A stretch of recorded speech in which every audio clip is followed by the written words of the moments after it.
দর্শক, আপনারা জানেন যে গতকালকে কোটা বিরোধী আন্দোলনে ঢাকা বিশ্ববিদ্যালয়ে ছাত্রলীগের ফেরত কামনা করে আজকে বগুড়ায় ছাত্রলীগের আয়োজনে জানাজায় জানাজা অনুষ্ঠিত হচ্ছে।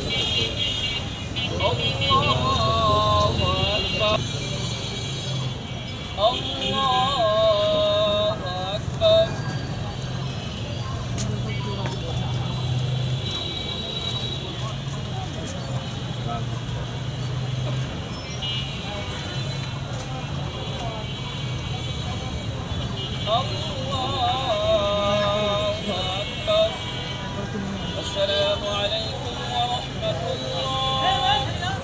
السلام عليكم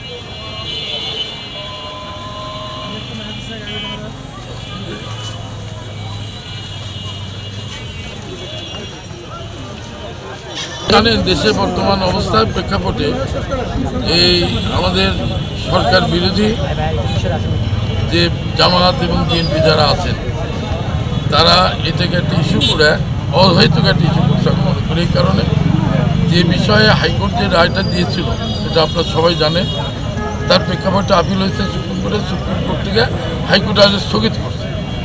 যে হাইকোর্টের সেই স্থগিত করার অর্থ হলো কোঠার ব্যবস্থাটা আপাতত কিন্তু স্থগিত করা হচ্ছে। তো এখন এইটা নিয়ে মাননীয় প্রধানমন্ত্রী সুস্পষ্ট বলেছেন যে কোর্টের এখতিয়ারভুক্ত ব্যাপার, কোর্ট কোনো রায় যখন দেয় তার প্রেক্ষাপটে আমরা পরবর্তী পদক্ষেপ করব। ইতিমধ্যে আমাদের এই কমলমতি ছেলেপেলে যারা আছেন শিক্ষার্থী, তাদেরকে এই অশান্তি পরিবেশ বিঘ্ন সৃষ্টি না করার জন্য লেখাপড়ার মনোনিবেশ করা, তার স্বচ্ছ শিক্ষা প্রতিষ্ঠানে তাদেরকে দিয়ে লেখাপড়ার মনোনিবেশ করতে বলা হচ্ছে।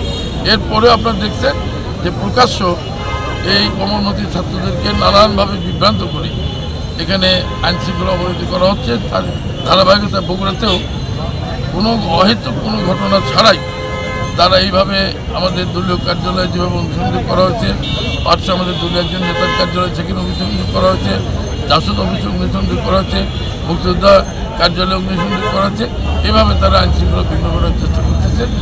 এবং আজকের যে আমরা গায়েবাড়ি জানাজা করলাম, এই ছেলেটা ঢাকা কেন্দ্রীয় ছাত্রলীগের সঙ্গে সম্পৃক্ত একটা নিরীহ একটা মেধাবী ছাত্র, তাকে ঢাকা কলেজের ছাত্র, তাকে নির্মমভাবে তারা হত্যা করছে, তার আমরা গায়েবাড়ি জানাজা অনুষ্ঠিত করলাম। এরা কেউ কমলমতি ছাত্র না, এরা থেকে ছাত্র, এটা কোনো কলেজ স্কুলের ছাত্র না, এরা একদম চিহ্নিত জামাত শিবিরের কর্মী, এরা বিএনপির কর্মী। আর এই অগ্নি সংযোগের নমুনা দেখেই আপনারা বুঝতে পারেন অতীতের দিনে এইরকম করেই তারা অগ্নিসংযোগ। এই ঘটনায় কি এখন পর্যন্ত আপনারা কোনো মামলা? হ্যাঁ, অনেক মামলা হয়েছে, এখনো হচ্ছে।